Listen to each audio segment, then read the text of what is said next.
Hi there. I want to share with you a few things that you can do to keep your body, your system, your whole being vibrant and healthy. We are in the middle of a flu season right now, and I felt the nudge to share with you some really potent and powerful plant remedies that you either likely have in your home already, or you can easily go and get them. And there's four things. So the first is garlic. Not surprising. I'll get into that in a second. The second is ginger.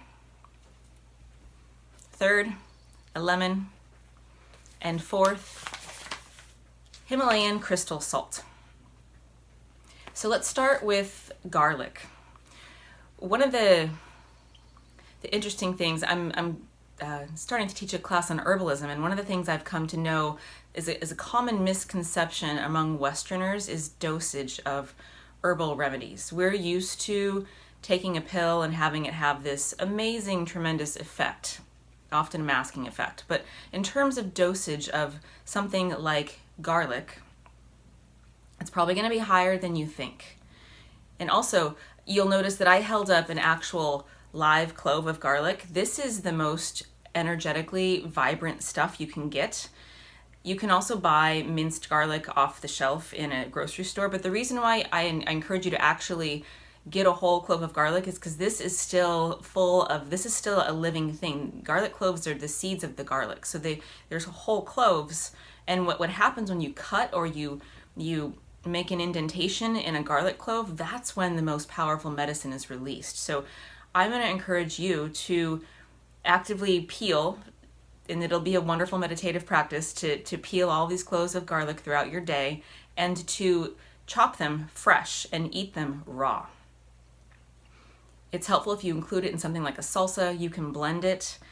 You can cook it, but you're going to lose some of the vibrancy and the potency. So the best way to take this garlic is to have it be super fresh and to have the chopping action happen just before you ingest the garlic. And I mentioned the dosage. If you're feeling like you're coming down with something, I like to tell my clients to be a little bit aggressive with it. See if you can include 4 or 5 cloves of garlic in every single meal during the first few days. And now we all have different tolerances for alliums and garlic, so always do what feels best for you, but really up the dosage of the garlic, chop it up fresh, and eat it raw. And then let's go next to ginger. Ginger is also best in a actual root form versus a powder form. Similar to garlic, this is the actual plant. This is a living thing. If you put this in the ground, this would grow a plant. So there's so much vibrancy and so much life force, vital energy in this root. And with ginger, you're going to do a decoction, which is just a more potent herbal tea. So I suggest slicing up something like this entire root, getting a medium-sized saucepan full of fresh spring water, and I'll put a picture right now of how the slices look, or how I do individual serving, so I have a little tiny saucepan, but you can make a whole batch for your entire day. And you're going to want to boil this for about 10 minutes or simmer it for about 10 minutes, and you can let the ginger pieces sit in that decoction, which is just a more potent, stronger tea. And as you go about your day, drink a glass with every meal and drink a glass between meals. It's going to taste a little spicy, but it's actually kind of interesting. And you're not going to harm yourself if you feel like you want to put a sweetener or something else in there like honey. The one interesting antidote is ginger tea that you might find on the shelf at a store is not going to have the right dosage to actually super support your immune system if you're considering that you're fighting a virus or something like that. So really make it strong, and you're not going to overdose yourself on this if you want to drink it. So let's get to the next to the next combination, lemon and Himalayan crystal salt. So you're probably surprised that I suggested salt as a health antidote. And I want to share with you some research that I've found about the types of salt that cause things like heart problems. The salt that many people consume, that super white, fine crystalline stuff, is devoid of 84 of the other natural minerals that the body needs. So that salt is correctly researched as toxic.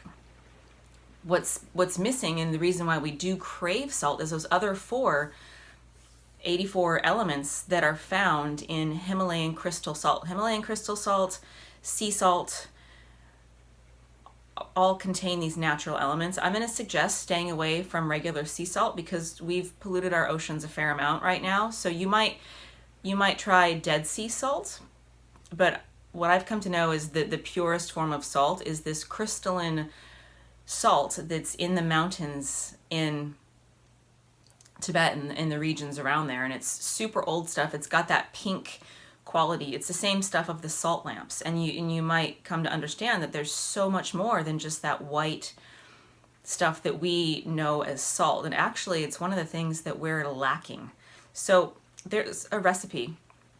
You can get the big bag of crystal salt. I'll put a picture of the size of the nuggets that I use when I'm making this. And what you're going to do is get a jar, and the jar is going to be 1/3 full of salt, Himalayan salt, 2/3 full of water.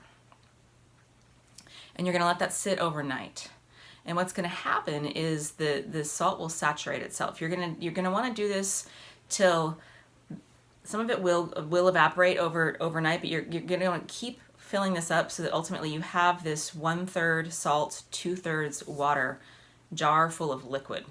And so that's when you'll know it'll be super saturated. And these elements that we've been missing are what's in the strata that's in the water above the salt. So I suggest, and many healers know this and do this, as a natural electrolyte drink in the morning, to take a tablespoon of that water that's been saturated with the salt and squeeze the juice of half of a lemon into about a cup of water. And this has a couple really amazing effects. One, if you've got any toxins in your body, you're gonna know. There's no other polite way to say it. You might get the runs for a couple days. So just a warning. But if your body's not free of toxins relatively, this will help. It's almost like it gives us this juiciness, this coating that we need inside of our body, because we are actually composed of salt water. So this is just the proper type of salt, and then combined with the lemon is a wonderful energy enhancing, electrolyte balancing. So it's also a really nice thing to take if you're feeling a little bit of nausea, or if you're feeling you could just tell that something's off. This drink will help your body rebalance. All right, so super simple, but also a lot. I hope this is helpful. Please feel free to give any questions or comments below. I'll also put a link. I am about to launch a course on interacting with the plant kingdom, herbalism, and vitality. And this type of information that I'm sharing here is just a sneak peek into remembering this not so ancient but very ancient art of understanding how plants and the natural world are our resources for health, vibrancy, and well-being. Namaste and tons of love.